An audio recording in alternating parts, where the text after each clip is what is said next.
Les avocats de la partie civile du dossier Petro-Caribé ont fixé leur position sur le deuxième rapport de la Cour des comptes lors d'une conférence de presse lundi 3 juin 2019. En présence de certains plaignants du réseau national des plaignants Petro-Caribé, Maître Michel André, avocat de la partie civile, attire l'attention de la population sur les dépenses effectuées sous l'administration de Michel Martelly. Il qualifie de campagne de souillure les différentes interventions des partisans de Jovenel Moïse à l'égard des juges de la Cour des comptes, des personnalités fictives enregistrées dans des programmes comme Corée étudiant et autres. Selon Michel André, c'est un acte d'escroquerie, la plus grande histoire de corruption en Haïti et dans la Caraïbe. Suivez-le au micro d'Anancia Félix et de Bernardo Valsini.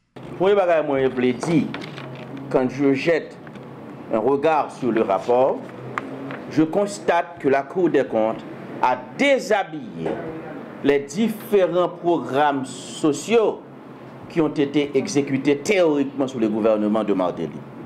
Quitte ces programmes, Ti Maman Chérie, programme Corée étudiant, programme Corée Moun handicapé, bon de solidarité, bon d'urgence, Payen solidarité, cantine mobile, Corée paysan crédit pour femmes la caille, la Cour supérieure des comptes dit, bagay ça c'était manœuvre qui t'a fait pour te prendre l'argent mettre dans la poche. La Cour des comptes, par exemple, en ce qui concerne le programme Ti Maman Chérie, la Cour constate que 17 360 particuliers inscrits dans le cadre de ce programme n'ont pas de numéro de téléphone. Alors que dans le cadre du programme Ti Maman Chérie, c'est sous numéro de téléphone que tu vois comme là-bas. Ça veut dire 17 360 personnes pas existé. Aucun côté, c'était manœuvre, Sophia, Olivier, Michel Martelly, Laurent Lamotte, ensemble avec et Jovenel Moïse pour te prendre corps mettre dans poche l'argent Petro-Caribé, pas de programme social qui t'a exécuté vrai. À propos du programme Corée étudiant, la Cour dit très clairement que gagnent 15 905 étudiants fictifs ont enregistré dans le cadre de ce programme. Ça veut dire qu'on ban d'étudiants, on t'entendait dire ah bah au laptop, ah bah au corps, etc. C'était Nat Marinade, c'était manœuvre Sophia, Olivier, Michel Martelly, Laurent Lamotte, avec tout ratio Wilson Lalo, pour être capable de casser caisse l'État pour l'argent Petro-Caribé. Pas de jamais aucun programme qui t'a exécuté. À propos du programme intitulé Bon Solidarité, Bon Digence, nous sommes à la page 427 du rapport. La Cour précise que 60 757 bénéficiaires fictifs ont été payés dans le cadre de ce programme. Bon, bonne question, attendez au dos, et bon solidarité, bon digence, il y a voyé comme bail, moun, etc., moun qui était dans la misère, c'était manœuvre pour Sophia, Olivier, Michel Martelly, Laurent Lamotte, Wilson Lalo, Yves et Germain Joseph, tout l'autre pour être capable de prendre l'argent, mettre dans la poche, pas aucun programme qui t'a exécuté. À propos du programme intitulé Payen Solidarité, également Cantine Mobile, programme Corée Paysan, la Cour dit, bagay ça c'était bluff, c'était manœuvre, yo al dans faillesse, yo vérifié base de données yo pas joindre moun sa yo, trois ka moun sa yo pas existé, pas de programme comme ça qui t'a exécuté dans le pays. Cela confirme que la gestion du fonds Petro-Caribé, comme je l'ai toujours dit en tant qu'avocat de la partie civile et initiateur de ce procès, que la gestion du fonds Petro-Caribé représente une vaste opération d'escroquerie et de détournement de fonds publics.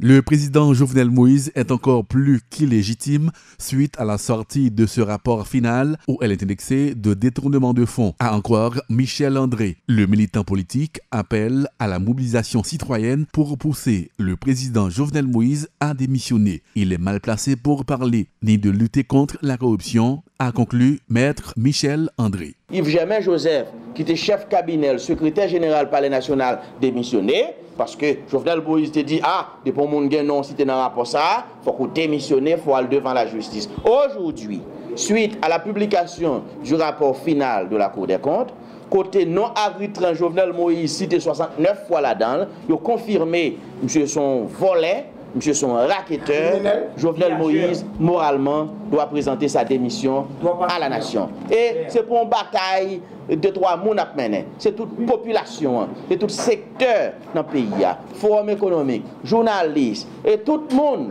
et paysans, jeunes, femmes, tout le monde fait pour lever camper ensemble pour exiger la démission de Jovenel Moïse. Et tout le monde reconnaît qu'il n'est pas capable. Avant, il y a parlé en diplomate, il dit définitivement ce gars-là, c'est un voyou, il ne peut plus rester, c'est un délinquant, c'est un petit racketteur, il ne peut plus continuer à diriger le pays. Bref, c'est clair, c'est fini pour Jovenel Moïse. Un délai de 72 heures est accordé au juge Ramon Sitaximé pour se déporter du dossier Petro-Caribé, sinon les avocats de la partie plaignante vont engager cette semaine une procédure en récusation contre le juge en question, soit jeudi prochain. D'après Michel André, le juge est dans l'incapacité de mener à bien le dossier. Il manque d'autorité et de courage. Allez s'y entendre, maître Michel André. Plus gros problème nous avons là, nous avons besoin d'un juge qui pour traiter le dossier.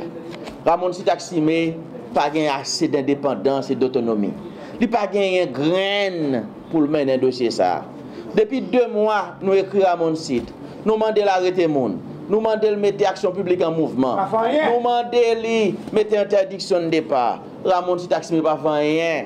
Si Ramon Sitaximé a une graine, on est en cours et Martelly tape Guetan en prison déjà. Et Lamotte tape Guetan en prison. Julia VD tape Guetan en prison. Stéphanie tape Guetan en prison. Privert tape Guetan en prison.